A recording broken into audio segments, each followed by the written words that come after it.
The financial year 2024-2025 budget has been developed against a backdrop of improved global economic outlook.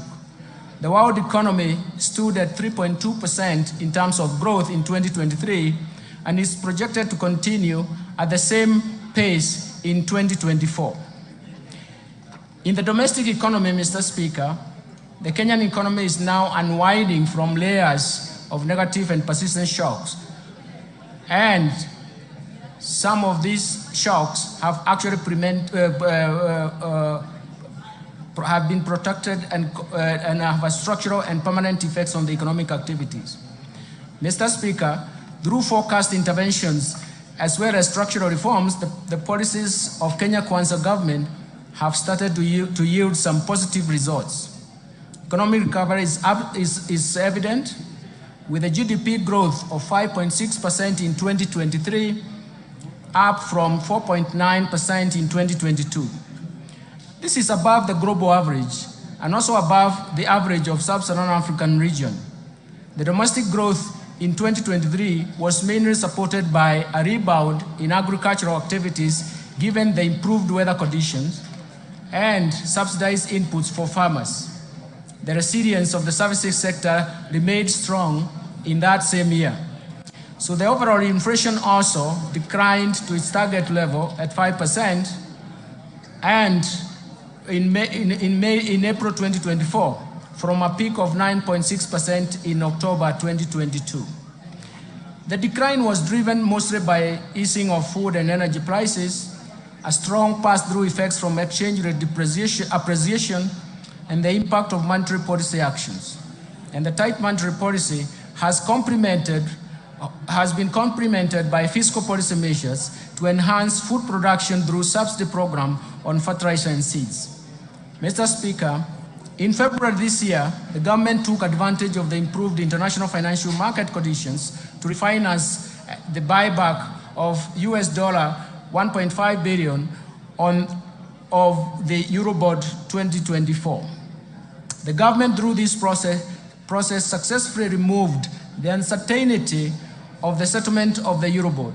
The government also successfully issued an 8.5-year infrastructure bond that attracted significant foreign investors, making it the most successful domestic bond issuance in the country's history.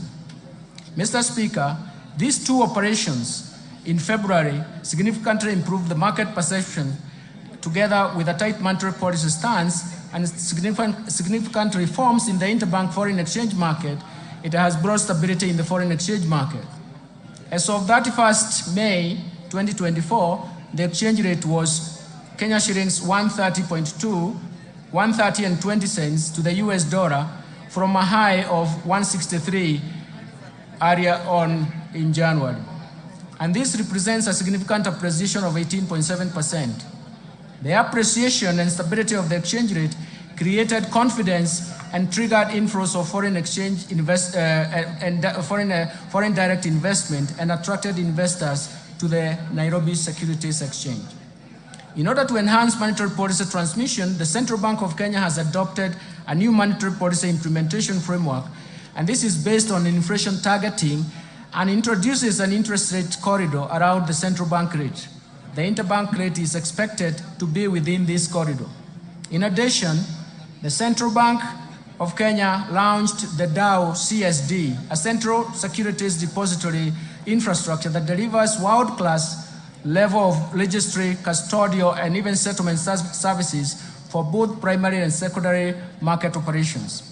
Mr. Speaker, I wish to encourage Kenyans and investors to take advantage of the DAO CSD to invest in risk-free treasury bills and bonds in order to grow their wealth and secure their financial future.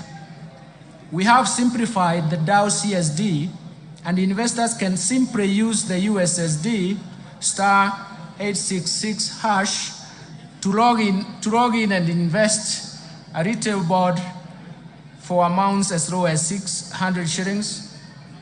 This also will be launched to make investments of government securities all inclusive and include the bottom of the pyramid. Mr. Speaker, the strong economic fundamentals together with the renewed investor confidence is a signal for accelerated, broad economic growth and creation of jobs for our youth. In 2023, the total new jobs generated in the economy increased from 848,200 jobs compared to 816,600 new jobs generated in 2022. And this is attributable to policies implemented, especially when you focus on affordable housing and the agricultural sector interventions. Looking ahead, Mr. Speaker, and considering the ongoing reforms and even additional measures the government is introducing through the budget statement, we project our economy to grow at 5.5% in 2024 and 2025. This strong growth will be supported by ongoing interventions at the bottom-up economic transformation agenda. In this regard, the government will accelerate investment in human capital development and capital accumulation, in market development, protection and regulation, in domestic resource mobilization, in reforming and restructuring government institutions, and finally, and more important, digitization to usher an era of efficiency in economic management to support economic recovery. Mr. Speaker, in order to safeguard macroeconomic stability and protect the fragile economic recovery, monetary and fiscal policies will remain very prudent. The Central Bank of Kenya will ensure inflation rate remains within target while maintaining a competitive exchange rate and stable interest rates. The Central Bank is further expected to safeguard the improvements in the functioning of the interbank foreign exchange market and apply all its instruments to strengthen the monetary policy transmission mechanism. On the other hand, Mr. Speaker, fiscal policy stance over the medium term aims at supporting the government's bottom-up economic transformation agenda by delivering a strong fiscal consolidation with fiscal deficit declining from 3.3% of GDP in financial year 2024-2025 from a high of 5.7% of GDP in financial year 2023-2024. This will improve the primary surplus to 2.3% of GDP in the financial year 2023-2025 from a primary deficit of 0.4% in the previous year. I will later in this statement elaborate on policy measures to deliver the strong fiscal consolidation.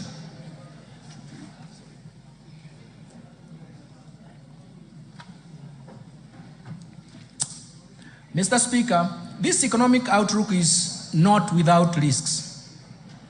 We continue to witness external shocks and recurrence of extreme weather events that not only affects the economic activities, but also pose major fiscal risks. The government will take appropriate interventions to cushion the economy from these risks.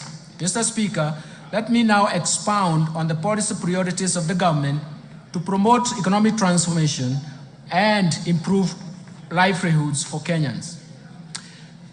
First, let me start with the bottom-up economic transformation agenda. To strengthen economic recovery, the government will accelerate the implementation of policies, programs, projects, and interventions in bottom-up economic transformation agenda. First, enhance agricultural transformation. Second, support micro, small, and medium enterprises. Third, provide affordable housing and settlement. Fourth, achieve universal health care. Fifth, support growth of the digital superhighway and creative economy that will support job creation. Towards actualizing these objectives, actualizing development objectives to the public, the government in March 2024 launched the fourth medium-term plan for the period of 2023-2027.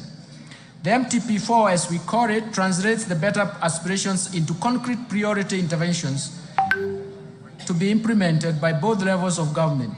These are premised on the value chain approach with sectors which will target sectors with the highest impact to drive the economy and sustain economic recovery. The key priority interventions focus on the following value chains.